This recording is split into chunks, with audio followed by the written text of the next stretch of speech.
नमस्कार, मी श्रुती. नवराष्ट्रामध्ये आपलं स्वागत आहे. खरं तर ठाणे महानगरपालिकेचा अर्थसंकल्प ह्यात सादर करण्यात आलेला आहे. या अर्थसंकल्पामध्ये पाणी प्रश्न असू दे, विजेचा प्रश्न असू दे, वाहतूक कोंडी असू दे, प्रदूषण असू दे, घनकचरा असू दे किंवा महिला संदर्भातील प्रश्न असू दे, या सगळ्याची मांडणी करण्यात आलेली आहे. येत्या 25 आणि 27 तारखेला सर्व नगरसेवक या संदर्भात चर्चा करणार आहेत. मात्र त्याच नगरसेवकांची एकंदरीत मांडणी कशा पद्धतीची असणार आहे हे आज आपण एकंदरीत जानून घेणार आहोत। बजट आज एक्सप्लेन किया गया है और 3 घंटे का सेशन था बजट का। तो कई सारी चीजें सामने रखी गई, कई सारे अमाउंट्स, नंबर्स, कैलकुलेशंस, अलग अलग विभाग में कितना पैसा जाएगा, कितने इंफ्रास्ट्रक्चर में जाएगा, एजुकेशन में जाएगा, शिक्षण में, महिलाओं के लिए, अपंग के लिए, फिर परिवहन का विभाग उसका बजट बताया गया। तो इतने सारे बजट कैलकुलेशंस में हमने फिलहाल आज सिर्फ सुना है, देखा है, समझा है। हमारे मुद्दे आपको जल्दी पता चलेंगे इंशाल्लाह, जैसे ही नेक्स्ट हमारा सेशन होगा उसके बाद।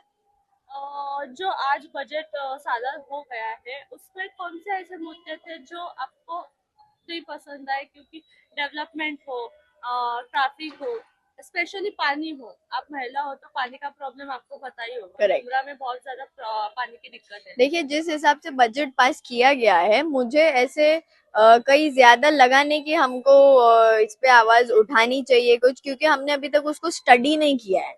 For us to pinpoint problems in the budget, we need to study the budget properly first. तो वो जब हो जाएगा उसके बाद ही मैं आपको कुछ स्टेटमेंट्स दे पाऊंगी, बिकॉज आपको पता है कि आजकल बातों का पतंगड़ बनाया जाता है, तो वो नहीं करना है।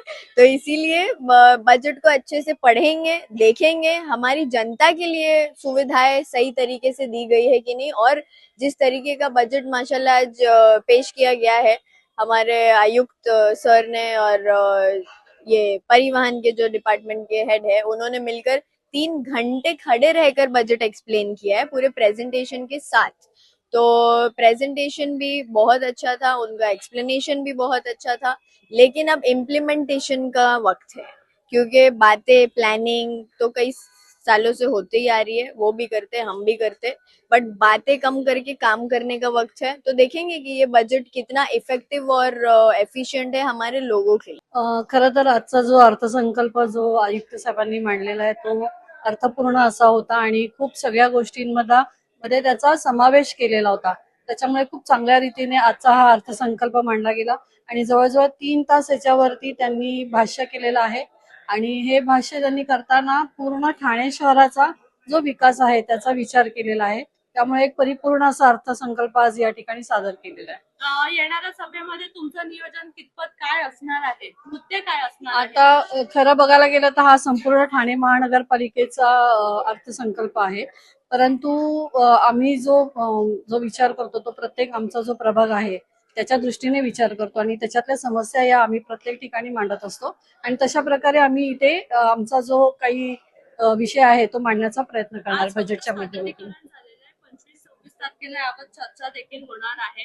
तुम्हाला असं कुठेतरी वाटतं का कुठेतरी काहीतरी कोणता तरी पॉइंट राहतोय? हा, बरेचसे असे पॉइंट्स असं सांगितले ना, प्रभागाच्या दृष्टीने विचार केला तर काही ना काहीतरी हे राहिलेलं असतं आणि ते प्रत्येक नगरसेवक आपल्या बजेटच्या भाषणामध्ये बोलत असतो आणि त्याच्याप्रमाणे आम्ही सुद्धा या बजेटच्या भाषणामध्ये आमच्या प्रभागात जे काही राहिलेलं आहे ते मांडण्याचा प्रयत्न करणार आहे। खरं तर आज गेल्या 5 वर्षानंतर म्हणजे कोरोना काळानंतर आज आम्ही लोकप्रतिनिधी पुन्हा निवडून आल्यानंतर हा पहिल्यांदा अर्थसंकल्प माननीय आयुक्त सौरभ राव यांनी महापौर, उपमहापौर यांच्या अध्यक्षतेखाली तसंच लोकप्रतिनिधी समोर सादर करण्यात आलेला आहे। मी आयुक्तांचं आणि त्यांच्या टीमचं खरंच मनापासून अभिनंदन करते आणि मला असं वाटतं की हा टीएमसी मध्ये पहिल्यांदा अशा आयुक्त आहेत की ज्यांनी 3 तास नॉन स्टॉप, म्हणजे खरं ते बोलत होते की कोणीतरी जांभळा घेता येते, पण मी तुम्हाला सांगू की कोणी जांभळा घेत नव्हत्या।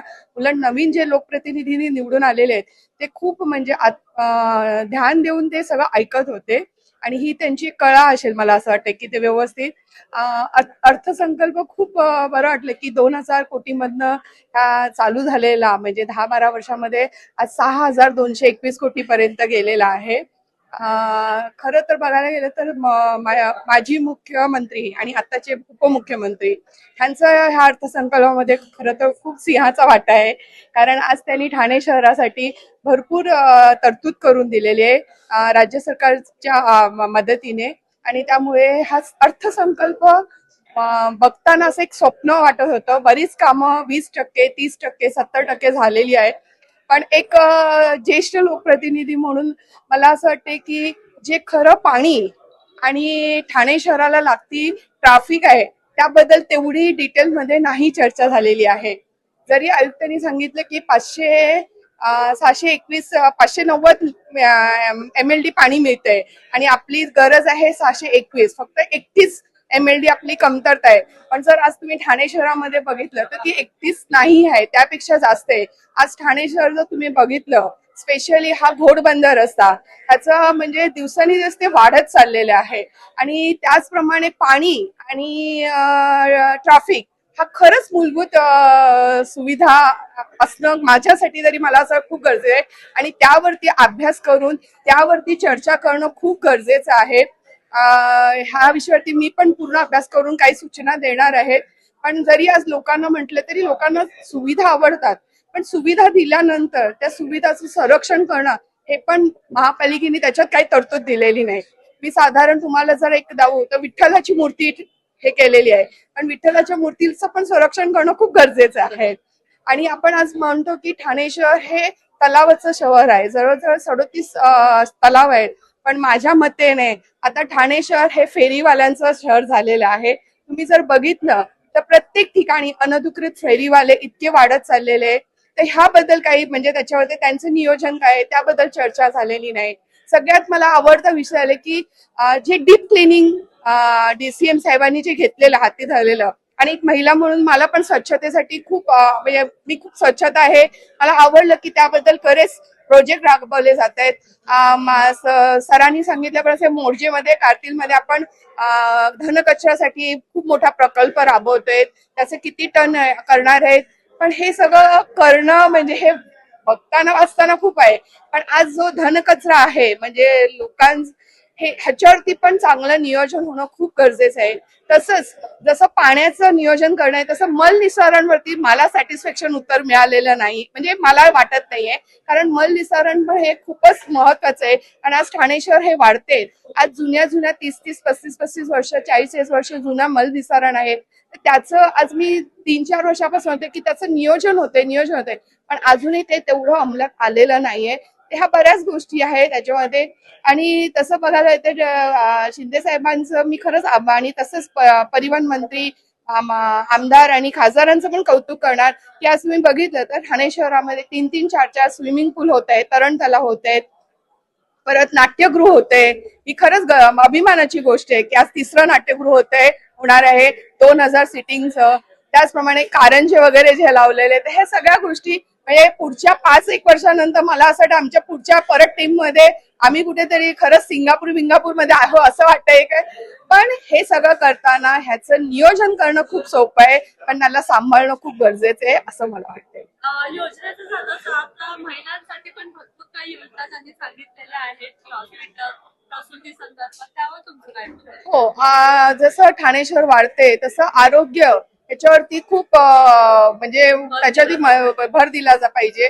मला वाटतं की मी ह्या सातत्याने जसं आपण कॅन्सर वरती म्हटलं त्या महाराष्ट्रातली पहिली मेमोग्राफी व्हॅन आपण इकडे आणलेली, पण तरीही आज आपण का दुसरी घेतली नाहीये किंवा आता ह्या बजेटमध्ये का तरतूद केलेली नाही. आज जर तुम्ही बघितलं तर 40 वर्षात आणि हा कॅन्सर आजार अजूनही झपाट्याने वाढत चाललेला आहे. तर हे तर मी खूप म्हणजे त्याच्यावरती फॉलोअप घेऊन संजीव जयस्वाल साहेबांचं मी मनापासून आभार मानेल की त्यांनी ही मेमोग्राफी व्हॅन घेतली आणि आज ठाणे शहरात आपण प्रत्येक ठिकाणी, पण त्याच्यावरती अजून एक तरतूद करायला पाहिजे होती. हे मी माझ्या बजेटमध्ये बोलणारच आहे. कारण फक्त एक मेमोग्राफी मी ज्यांनी ह्या मेमोग्राफी आणली त्यांनाच कधी कधी ते मिळत नसतं की अवेलेबल नाहीये किंवा डॉक्टर्स अवेलेबल नाहीये. तसंच ज्येष्ठ नागरिकांसाठी पण आरोग्य सुविधा वाढवायला पाहिजे. चांगली वस्तू पेट केअर वरती खूप चांगलं त्यांनी नियोजन केलेलं आहे. पेटसाठी मी तेवढी पेट लवर्स नाहीये, पण पेटसाठी काही चांगल्या गोष्टी आहेत, काही दुर्लक्ष गोष्टी आहेत, त्याच्यावरती प्रॉपर नियोजन करणं. फक्त पेट लवर्स बघणं गरजेचं नाहीये, की ज्यांना पेटपासून जो त्रास होते सामान्य नागरिकांना, त्यांची घरं मोठी नाहीये, ते तेवढं सांभाळतात, तर त्यावरती पण चर्चा होणं खूप गरजेचं आहे.